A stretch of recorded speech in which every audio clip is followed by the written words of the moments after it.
I've known my wife's baby isn't mine for 72 hours. What I didn't know until this morning was that my twin brother is the father, and what neither of them knows is that I've been 3 steps ahead of them for the past 2 weeks. The DNA test results are still open on my laptop. 2 lines that ended my marriage, my family, and whatever innocence I had left. Probability of paternity, 0.00%. Right below it, tested against Kyle Miller, full sibling, match 99.97%. My twin brother, the person I shared a womb with, the person who promised to look after my wife while I was 1,500 miles away, holding my father's hand as he died. To understand how I got here, how I went from thinking my prayers were finally answered to realizing I'd been living in someone else's carefully written script, you have to go back 6 months. Back to when my father called with the news that would change everything. Back to when I still believed the 2 people I trusted most in the world wouldn't destroy me while I was doing the right thing. 6 months ago, Sarah and I had been married for 8 years. Good years, mostly. The kind of marriage where you finish each other's sentences and know how the other person takes their coffee without asking. She taught yoga at a studio downtown. I'm a mechanical engineer, steady job, good benefits, the kind of career that lets you plan for a future. We'd been planning for that future hard. Specifically, we'd been trying to have a baby for 3 years. 3 years of negative pregnancy tests. 3 years of doctor's appointments and awkward conversations about counts and cycles and timing. 3 years of watching Sarah cry in the bathroom every month when her period came. 3 years of me holding her and saying, "It's okay, we'll keep trying, we're a team." On our bedroom nightstand, we kept an empty picture frame. It was supposed to hold the first ultrasound photo. Sarah put it there after our first year of trying, said it was manifesting our future. Every time I looked at that empty frame, I felt the weight of what we didn't have yet. My father gave me his pocket watch that year, the one my mother had given him on their wedding day. He was getting older, starting to think about legacy. The inscription inside read, "To Richard, love always Margaret." My mother had passed 5 years earlier. Cancer.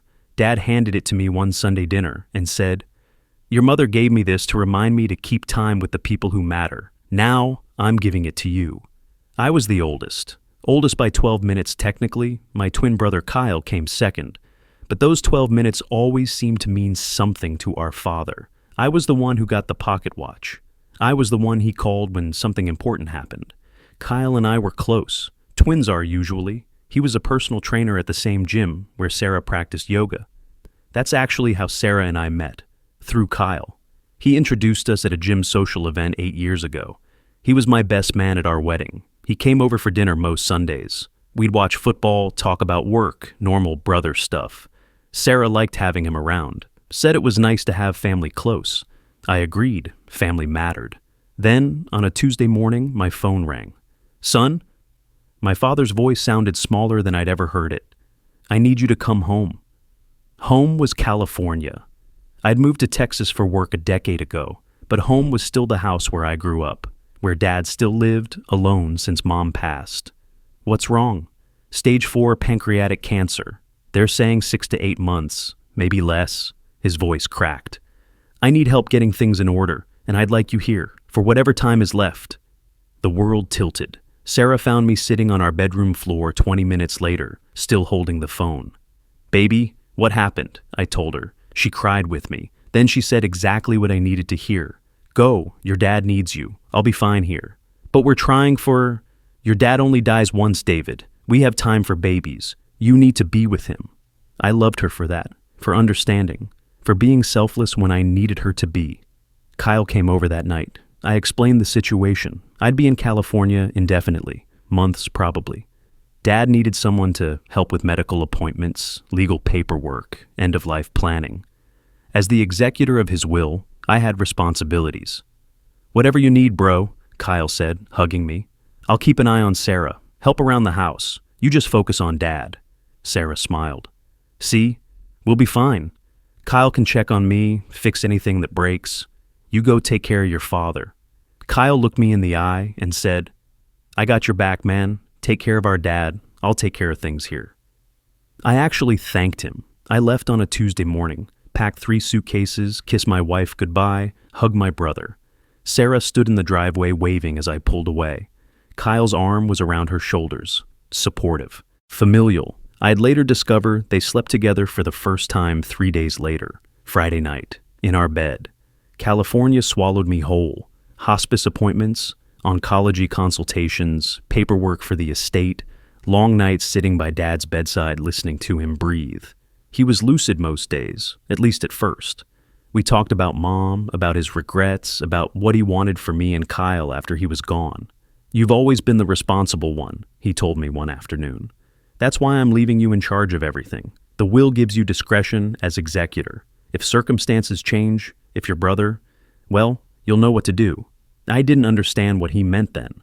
The first month away from home, Sarah was attentive. Morning texts, evening video calls. She'd tell me about her yoga classes. I'd tell her about Dad's good days and bad days. Kyle would text separately, checking in, asking if I needed anything. Month 2, Sarah seemed different, brighter somehow, glowing even. "Must be all the yoga," she said when I mentioned it. "I've been going deeper into my practice, really finding my center." The video calls got shorter. "I'm tired, babe. Long day. Can we talk tomorrow?" "Sure," I'd say, even though I wasn't sure of anything anymore. Month 3, I noticed Kyle in the background during one call, just for a second, walking past Sarah's living room. "What's Kyle doing there?" "Oh, he's fixing the bathroom sink. It started leaking yesterday." She smiled. Natural. Easy. He's so helpful. Month 4, Sarah missed 2 video calls. Said she'd been at a yoga retreat with bad cell service. I wanted to believe her. I was drowning in grief and medical decisions. I didn't have room for paranoia, but something in my gut twisted. Month 5, I got a text that made my heart soar and my stomach drop at the same time. "Can't wait for you to come home. I have a surprise for you." A surprise. I let myself hope. Maybe she was pregnant. Maybe the stress relief of me being gone, ironically, had been what we needed. Maybe the universe was finally giving us what we wanted. My father died on a Sunday morning, peaceful, asleep. I was holding his hand. I'd like to think he waited for that. For me to be there. I handled the funeral arrangements, stood stoic through the service, accepted condolences from relatives who kept saying, "At least he's with your mother now." Kyle didn't come to the funeral, said he couldn't get time off work, texted his regrets, sent flowers. I should have known then. 3 days after burying my father, I flew home to my wife, to the surprise, to what I thought was the beginning of healing. It was the beginning of something, just not healing. Sarah had decorated the house. Balloons, flowers, candles everywhere. When I walked through the door, exhausted and hollowed out from grief, she was standing in the living room with Kyle beside her. "Why is Kyle here?" I asked. Sarah's smile was incandescent. "Because this is family news. The best news." She pulled something from behind her back. An ultrasound photo, small, grainy, black and white. The image I'd been waiting 3 years to see. "I'm pregnant," she whispered, tears streaming down her face. "We're finally pregnant." The world stopped, then started again, too fast. I pulled her into my arms, felt her body against mine, our baby between us. Our baby. The thing we'd wanted for so long. Kyle was grinning. "Congrats, man. You're gonna be a great dad." Champagne appeared, non-alcoholic for Sarah, real stuff for me and Kyle. We toasted. Sarah kept crying happy tears. Kyle kept clapping me on the back, and in my head, a small voice started doing math. "How far along are you?" "Almost 16 weeks, Sarah said. "I found out at 8 weeks, but I wanted to wait until the second trimester to tell you. You know, make sure everything was okay first." 16 weeks, 4 months. I'd been gone for 6 months. 16 weeks ago was... "When did we conceive?" I heard myself ask. "That last night before you left," Sarah said, squeezing my hand. "Remember, it finally took. That last night. I'd been packing until midnight. My flight was at 5 in the morning. I'd slept 3 hours fully clothed on top of the covers. We hadn't had sex. I stood there holding my pregnant wife while my brother poured champagne, and all I could think was, we didn't have sex that night. I would remember, but maybe I was wrong. Maybe grief was scrambling my memory. Maybe we had, and the stress of everything made me forget. Maybe I was being paranoid. Maybe. "David?" Sarah was looking at me. "You okay?" I forced a smile. "Yeah, just overwhelmed." This is amazing. I went through the motions, looked at the ultrasound photo, made plans for the nursery, asked about her symptoms, normal husband things, normal father-to-be things. Kyle left an hour later, hugged me goodbye. Told you I'd take care of things while you were gone. Everything worked out. Something in the way he said it made my skin crawl. That night, Sarah wanted to celebrate. Put the ultrasound photo in the frame on our nightstand, the one that had been empty for 3 years. Talked about names, about our future. I went through the motions, said the right things, held her. But my mind was spinning. The timeline didn't work. We didn't have sex that last night. I remember being too stressed, too exhausted, too focused on the morning flight. We'd been trying for 3 years. If we'd had sex, I would remember. 16 weeks ago would have been right after I left. I told myself I was being crazy, paranoid. That grief was poisoning my thoughts, that I was a terrible husband for even thinking it. But I couldn't stop thinking it. For the next week and a half, I tried to be normal, went back to work, came home, made dinner, rubbed Sarah's feet when she said they hurt, listened to her talk about nursery colors and baby names. And every night, I lay awake doing math that wouldn't stop adding up wrong. Then, on a Wednesday night 10 days after I came home, I couldn't sleep. 3 a.m, wide awake, staring at the ceiling, while Sarah breathed evenly beside me. I got up, went to the kitchen for water, saw Sarah's phone on the counter. She never left her phone out. She always plugged it in on her nightstand. Always. My hand moved before my brain caught up. I picked it up. The screen lit up. No lock. She must have forgotten to set it. Don't look. This is paranoid. This is controlling. But what if I'm right? I opened her messages, scrolled through the normal stuff. Her mom, her friends, her yoga students. Then I saw it, a contact labeled K, Kyle. I opened the thread. The recent messages were mundane. Can you grab milk? Did you see the game? Normal stuff. I scrolled back. 3 weeks ago. Miss you, wish you could come over tonight. 2 months ago. Can't wait until he's back in California again. Counting down. My hands started shaking. 4 months ago. I'm late. Should I be worried?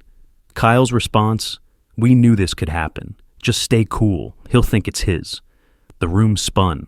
5 months ago, a week after I left. This is our time now. Let's not waste it. 6 months ago, 2 days after I left for California. From Sarah. Come over, bring wine. I miss you already. I read it again, then I started scrolling faster. Photos, dated and time-stamped. Sarah and Kyle, in my house, in my bed. Dates while I was in hospice with my dying father. One caption from Sarah, my real twin flame. There were hundreds of messages, plans to meet, discussions of when David comes back, strategies for keeping this going. One exchange from 3 weeks ago. Sarah, what if he finds out about the baby? Kyle, he won't. The timing works out. He'll never question it. Sarah, what if he wants a paternity test? Kyle, why would he? You've been trying for 3 years. He'll just be grateful it finally happened. I screenshotted everything, every message, every photo, every damning piece of evidence, sent them all to my email, deleted the sent messages from her phone, put her phone back on the counter exactly where I'd found it, walked to my office and closed the door. Then I sat down at my desk and let myself feel it. The betrayal wasn't a knife. It was a systematic dismantling of everything I thought was real. My marriage, my brother, the baby I'd thought was mine, the family I'd imagined. They'd planned it. While my father was dying. While I was doing the right thing, the honorable thing, they were in my house, in my bed, creating a life they'd let me believe was mine. For 18 years, that was the plan. Let me raise Kyle's kid. Let me pay for everything. Child support, college, everything. And they'd just, what? Keep fucking behind my back? See each other at family dinners and share secret smiles? If you're listening to this and you've ever had that sick feeling in your gut, that something's not right, that someone's lying, that the numbers don't add up, trust it. Trust yourself. Because I almost didn't. I almost convinced myself I was being paranoid. And if I had, I'd be trapped right now, legally obligated to pay for another man's child for the next 18 years. But I didn't convince myself. I looked at those messages until my eyes burned. Then I started making calls. Because if they'd planned this for 6 months, I needed a plan of my own. The next morning, I made breakfast like nothing was wrong. Sarah came down in one of my t-shirts, looking soft and pregnant and like someone I used to love. "Morning, baby," she said, kissing my cheek.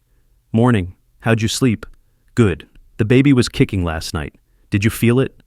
"Must have missed it." She talked about nursery furniture while I scrambled eggs, showed me paint swatches on her phone, the phone with hundreds of messages to my brother. "Kyle offered to help paint," she said. "Isn't that sweet?" Very sweet. I drove to work, parked in the lot, didn't go inside. Instead, I called a family law attorney I'd found through private research. "Patrick Reynolds, I need help. My wife is pregnant with my brother's baby, and she's trying to trap me into child support." Silence on the other end. Then, "I'm listening." I told him everything, the timeline, the messages, the plan. He listened without interrupting. "How far along is she?" 16 weeks. "And you're still married?" "Yes." "Texas has strong marital presumption laws, Mr. Miller. If you're married when that baby is born, you're the legal father. Period. Even if DNA proves otherwise." My stomach dropped. "How do I fight that?" "You need to establish paternity isn't yours before birth. Can you get DNA evidence?" "I have her hair. I can get my brother's DNA. Can we test the baby?" "Non-invasive prenatal paternity test. Uses cell-free fetal DNA from her blood. You'll need a sample from her, from you, and from your brother. I can arrange the testing through a lab I work with, but, Mr. Miller, this is going to be expensive. We're talking $50,000 to $80,000 in legal fees to fight this properly." "I don't care. What do I need to do?" He outlined the strategy. DNA evidence first. Proof of affair, timeline documentation, file for divorce, petition to establish non-paternity before birth, protect assets, move fast. "Don't confront them yet," he warned. "They'll destroy evidence. We need everything locked down first." "One more thing," I said. "My father just died. I'm the executor of his will. It gives me discretion on distribution. Can I change my brother's inheritance?" A pause. "Does the will have a moral character clause?" "Yes." "Then yes, you have grounds. What are you thinking?" "I'm thinking my brother doesn't deserve a fucking dime." I spent the next 2 weeks living a double life. During the day, I was the excited father-to-be. Came to Sarah's doctor appointments, held her hand, smiled at ultrasound monitors. At one appointment, I convinced the doctor to draw extra blood for additional testing. Coordinated with Attorney Reynolds beforehand. Second vial went straight to the lab. In the evenings, I was a detective. Collected Kyle's DNA from a beer bottle after inviting him over to talk about Dad. Sat there while my twin brother asked about Sarah's pregnancy with fake concern, saying, "Universe works in mysterious ways, huh?" "Mysterious," I agreed. "Yeah." Gathered financial records, found hotel charges on our joint credit card from dates I was in California. Gym records showing Sarah checked in as Kyle's guest dozens of times. Early morning sessions while I was watching my father die. I found receipts, timestamp evidence, digital footprints. Built a case like I was building a machine, every piece in its proper place, every connection tested and retested. Sarah noticed nothing. Why would she? I was playing the part she expected, the grateful husband, the naive father-to-be, the man who didn't ask questions. 3 weeks after discovering the truth, the DNA results came back. I was alone in my office when I opened the first email. Probability of paternity, 0.00%. Excluded as biological father. I sat with that for 10 minutes, the death of fatherhood, the end of a dream I'd held for 3 years. Second email, full sibling match to tested individual, 99.97%. Cannot exclude tested individual as biological father. Kyle, my twin brother, the person who shared my DNA, my childhood, my face, the father of my wife's baby. Third document, timeline analysis. Conception date, 2 to 3 days after I left for California. The last night together story Sarah told was physically impossible. I printed everything, put it in a folder, labeled it evidence. Then I made 3 phone calls. Attorney Reynolds first. Bring it all in, we file before birth. My father's estate attorney, second, explained the situation. He was quiet then. Your father's moral character clause absolutely applies here. You have full discretion as executor. I reduced Kyle's inheritance from $60,000 to $5,000. Redirected the rest to cancer research in Dad's name. Financial advisor third. Protected my assets. Changed beneficiaries. Separated accounts. Built walls. By the time I finished, Sarah was 19 weeks pregnant. About 4.5 months until birth. 4.5 months to act before Texas law made me the legal father, regardless of biology. I had everything I needed, everything except the one thing I wanted, for none of this to be real. But it was real, and they were about to find out I knew. I made a reservation at an upscale restaurant, Amici's, downtown. White tablecloths, quiet booths, the kind of place where people don't make scenes. I texted Sarah. Let's have a nice dinner out, just us. Meet me at Amici's at 7. I texted Kyle separately. Need to talk about Dad's estate. Can you meet me at Amici's at 7? Important. Neither knew the other was coming. I arrived 15 minutes early, asked for the corner booth. Quiet but not private. Witnesses nearby but not close enough to hear every word. I sat down with my folder and waited. Sarah arrived first. Confused when she saw me sitting alone at a booth clearly meant for more people. Why did you pick such a big table? We're expecting company. Who? Kyle walked in, saw Sarah, saw me. His face went through several expressions in 2 seconds. Bro, what? Sit down, I said. Both of you. They sat. Sarah to my left, Kyle to my right. Both of them confused but not yet afraid, not yet understanding. David, what's going on? Sarah asked. I opened the folder, slowly, let them see the papers inside, let the anticipation build. I wanted to talk about the baby, I said, looking at Sarah. Our baby. Relief washed over her face. Oh, yeah, we should definitely. And Kyle, I continued, looking at my brother. Since you're going to be an uncle, I wanted you here too. Kyle laughed, nervous. Of course, man, whatever you guys need. I pulled out the first document, the ultrasound photo, slid it across the table. 16 weeks when you told me. That's 4 months. Conception happened right after I left for California. Sarah nodded. Right, we talked about this. That last night before you left. We didn't have sex that night, Sarah. She froze. I was packing until midnight. My flight was at 5 a.m. I slept 3 hours on top of the covers, fully dressed. My voice was calm, flat. We didn't have sex. The silence at our table felt loud. But it's fine, I continued, because I know exactly when the baby was conceived. I pulled out the next document, slid it across the table. Sarah's face went white. Probability of paternity, 0.0%, I read aloud. Non-invasive prenatal paternity test. Used your blood from 3 weeks ago. From the OB appointment, remember? The one where I was being so supportive. David, I tested the baby, and I tested myself. I looked at her, through her. Not a match. Kyle started to stand. Man, this is... Sit down. He sat. I pulled out the second page. But here's the interesting part. The baby is a match to someone. Slid the paper to Kyle. Watched his face as he read it. Full sibling match, 99.97%. I leaned back. Want to tell me why your DNA matches my wife's baby, Kyle? This doesn't, Kyle stammered. I pulled out the stack of printed messages, 6 inches thick. These are from Sarah's phone, 6 months of messages between you two. I picked one at random, read aloud. He'll never know, just stay cool. He'll think it's his. Sarah was crying now, silent tears running down her face.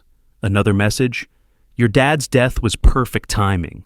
That's you, Kyle, about our father, the man whose funeral you couldn't be bothered to attend because you were too busy fucking my wife. A woman at the next table glanced over, pretended she hadn't heard. Can we please go somewhere private? Sarah whispered. No! My voice was ice. You did this privately for 6 months while I held my father's hand as he died. We do this my way now. I spread out more papers, hotel receipts, gym records, credit card statements, dates and times stamped on every page.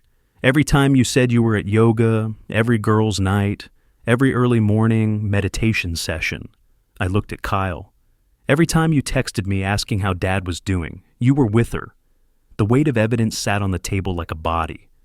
Did you even wait until I left? My voice cracked for the first time. Or Was this planned before Dad got sick? Silence. After, Sarah finally whispered. It was after you left. It just happened, man, Kyle said. We didn't mean for it to. Don't. I cut him off. Don't say it just happened. You planned this. Both of you. I pointed at the messages. You talked about keeping it secret, about making sure I'd think the baby was mine, about how you'd handle it when I came back. I looked at Sarah, really looked at her. You know what kills me? Not that you cheated, not even that it was with my twin brother. It's that you were going to let me raise his kid. Let me pay for 18 years. Let me believe I finally had the family I wanted. That's not betrayal, Sarah. That's evil. She reached for my hand. I pulled away like she was made of poison. Kyle found his voice. We can fix this. We can figure something out. I held up my hand, pulled out more papers. I filed for divorce this morning. You'll both be served tomorrow. Sarah's face crumpled. David, no, we can work through this. Therapy, I made a mistake. A mistake is forgetting an anniversary. This was 6 months of calculated fraud. I turned to Kyle. I've also petitioned the court to establish non-paternity before birth. With this DNA evidence and these messages, no judge will put my name on that birth certificate. Congratulations, Kyle. You're gonna be a dad. Kyle's face went gray. Wait, man, I don't have money for a kid. Should have thought of that before fucking my wife. We'll figure something out, Kyle said, panicking now. You didn't think I'd find out. I pulled out more papers. Every shared account is frozen. Life insurance beneficiary changed, will updated. You get nothing from me, Sarah. She was sobbing openly now. The people at nearby tables were watching, but pretending not to. The house is separate property, inherited from Mom before we married. You'll get a standard split of marital assets acquired during our marriage. About $85,000, that's it. No alimony because adultery tends to disqualify that. No spousal support, nothing. I turned to Kyle. Remember Dad's will? How he left you 25% of his estate? About $60,000? Kyle nodded, desperate. Yeah, he said, the will included a moral character clause. As executor, I have discretion. I invoked it yesterday. What does that mean? It means your inheritance is now $5,000. The rest goes to pancreatic cancer research in Dad's name. Kyle stood up. You can't do that. It's already done. Filed with the estate attorney yesterday. I stood up too, pulled out a business card, set it on the table. My attorney's information. All communication goes through him now. Sarah looked up at me, mascara running, pregnant with another man's child. What about us? What about our 8 years? I felt nothing. That was the strangest part. I'd expected rage or grief. Instead, I just felt empty. What about the 6 months you fucked my brother while my father was dying? I walked away, didn't look back. Behind me, I heard Sarah crying and Kyle yelling something I didn't bother to understand. In the parking lot, my attorney was waiting by his car. How'd it go? They know? Good. Now the real work starts. Sarah hired an attorney, filed for reconciliation, claimed temporary insanity during my absence, requested spousal support, half of all assets, and emotional distress damages. Her attorney's strategy: paint me as the husband who abandoned his lonely wife during a vulnerable time. Make her the victim. Kyle hired a cheaper attorney. Initially tried to deny paternity despite the DNA evidence. When that failed, he attempted to contest Dad's estate reduction. My attorney shut it down with a legal memo that basically said, moral character clause was specifically designed for situations like this. Executor has full discretion. Good luck. But they fought anyway. Desperate people fight. Sarah's family reached out. Give her another chance. Everyone makes mistakes. She had 6 months of chances, I told them. Extended family took sides. Some supported me. Others said I was being cruel. That family means forgiveness. I blocked most of them. Kyle's friends tried to broker peace, called me, showed up at my house. Come on, man, you're brothers, twins, this is fixable. I didn't answer the door. The paternity hearing was 3 weeks after the restaurant confrontation. We sat in family court. Sarah's attorney argued that while my client made an error in judgment, the child deserved a father figure. My attorney laid out the evidence: DNA results, text messages, timeline analysis, proof of premeditation. The judge, a woman in her 50s with tired eyes, reviewed everything in silence. 5 full minutes of silence while we sat there. Then she looked up. "Mr. Miller," she said to me, "I've been doing this for 23 years. I've seen a lot of paternity cases, but this—" She gestured at the evidence. "This wasn't a mistake. This was a plan." She turned to Sarah. "Mrs. Miller, your text messages make it clear you and Mr. Kyle Miller intended for David Miller to believe he was the biological father. That's fraud." Then to Kyle. "Mr. Kyle Miller, you'll be formally established as the biological father. You'll receive a child support calculation from the state. I suggest you prepare financially." Kyle's face went pale. "Your Honor, I don't have the means to—" "That's not this court's concern. You should have considered financial implications before engaging in the conduct that created this child." Ruling. Non-paternity established. David Miller excluded as legal father. Kyle Miller named as biological father. We walked out into the hallway. Kyle was waiting. Security was nearby. They'd been warned there might be an incident. He stepped toward me.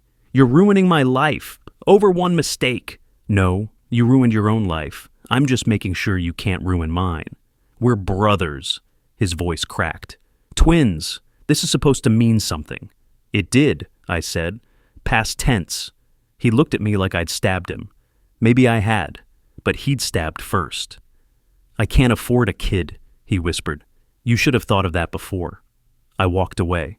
The divorce took 4 more months. Sarah eventually accepted the terms. She didn't have much choice. Adultery, evidence, her attorney quietly advised her to take what she could get. Final settlement. She got $85,000 in marital assets, her car, personal belongings, no alimony, no spousal support, no claim to the house or Dad's estate. I kept the house, the majority of retirement savings, all separate property, and Dad's estate minus Kyle's reduced portion. The hearing was quick. Judge reviewed the uncontested evidence, granted the divorce. In the parking lot after, I sat in my car, took off my wedding ring. I'd kept wearing it through all of this, not sure why. Looked at it, remembered the day I put it on 8 years ago, Kyle standing beside me as best man, thinking I was starting forever with Sarah. I threw the ring in the trash can by my car, drove home, walked through my house, no longer our house, just mine now. I'd spent weeks erasing Sarah from it, repainted, new furniture, completely stripped and redid the bedroom, got rid of the nightstand with the ultrasound frame. That frame haunted me. The empty one we'd kept for 3 years. Sarah had finally put an ultrasound in it, Kyle's baby. I'd thrown the whole thing away, couldn't stand to look at it. Some nights I still reached for 2 coffee cups, still woke up expecting someone else in bed. 8 years of habit doesn't die just because love does. Sarah had the baby 2 months after the divorce finalized, a boy, healthy. I heard through mutual friends. We had no direct contact anymore. She and Kyle tried to make it work, moved in together, played house. It lasted 3 months. Turns out relationships built on betrayal don't have strong foundations. Who knew? Kyle couldn't afford real child support on a personal trainer's salary. The state calculated what he should pay, about $2,000 a month. He paid $500 when he could, which wasn't often. Sarah ended up working 2 jobs, the baby and daycare. Kyle barely saw his own kid. Too angry at the situation, at me, at himself. The family I'd wanted to destroy ended up destroying itself. I should have felt vindicated. Mostly I just felt tired. 6 months after the divorce, I'd settled into a new normal, moved into a new house, couldn't stay in the one where it all happened. Started going to therapy. Threw myself into work, got a promotion. Some friends stuck around, others disappeared. Couple friends usually pick sides, and some picked Sarah's. Said I was too harsh, that I should have forgiven her. I didn't argue, just moved on without them. Started dating again. Casual stuff. Nothing serious. Wasn't ready for serious. Might never be again. I visited Dad's grave monthly. Talked to him sometimes. I did what I had to do, Dad. Protected myself. The words felt hollow even as I said them. I know you'd be heartbroken about Kyle, but you taught me to stand up for myself. I'd touched the pocket watch in my jacket, still carried it. Keeping time with people who matter. That was the thing I'd learned. Family isn't blood. Family is trust. And Sarah and Kyle had murdered that. One afternoon at Dad's grave, my phone rang. Unknown number. I almost didn't answer. Don't hang up, please. Kyle's voice. I should have ended the call. Instead, what do you want? I need to tell you something. He sounded wrecked, broken. I fucked up. I destroyed our family. Sarah and I are done. The kid, I barely see him. I lost my twin brother. I lost Dad's respect even after he's gone. I lost everything. Silence. I don't expect forgiveness, he continued. I just need you to know. I'm sorry. Why are you calling? Because I can't move forward until you know I'm sorry. That's not how this works, Kyle. You don't get absolution just because you're struggling. I know, you made your choices. I made mine. We both have to live with them. Can we ever, his voice broke. Can you ever forgive me? I thought about it, really thought about it. I don't know. Maybe someday, but not today, not tomorrow, maybe never. We're brothers. What you did, that's not what brothers do. That's not what family does. I kept my voice even. I hope you figure out how to be a father to that boy. He didn't ask for this. He deserves better than two parents who can't get their shit together. I know. But you and me, we're done. That's not anger anymore. That's just fact. He was crying. I heard it in his breathing. Take care of yourself, Kyle. I hung up, blocked the number, sat there at my father's grave for another hour, didn't feel guilty, didn't feel vindicated, just felt clear.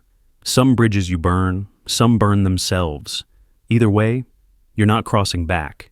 A year after everything fell apart, I'm in a different place, literally and metaphorically. New house, new routines, new life that doesn't include Sarah or Kyle or the family I thought I had. I got promoted at work. Throwing myself into projects turned out to be good for my career, if nothing else. Started dating someone. Emily takes it slow. I'm honest about the baggage. She's patient. We'll see where it goes. Reconnected with old friends, the ones who stuck around, the ones who didn't ask me to forgive people who tried to ruin me. I still visit Dad's grave. Still talk to him. Life's not perfect, Dad, but it's mine again. The pocket watch sits on my new nightstand. Different house, different bedroom, different life, but same watch, same inscription.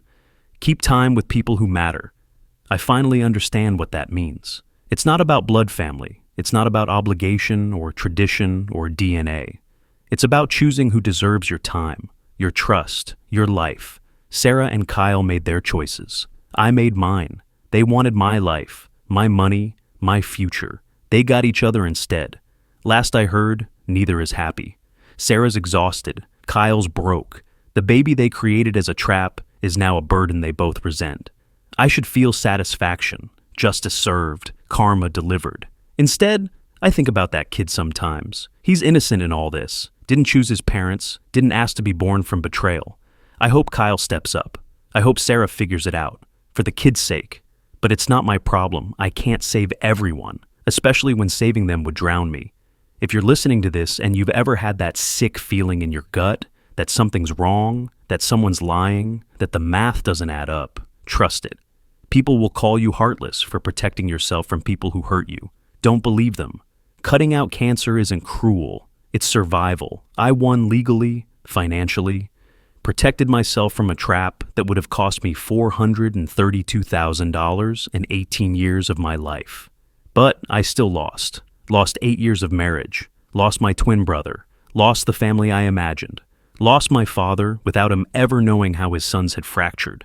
Justice doesn't mean you don't grieve. It just means you don't get destroyed. Sarah and Kyle didn't betray me because I was flawed. They did it because they were. Your value doesn't change because someone couldn't see it.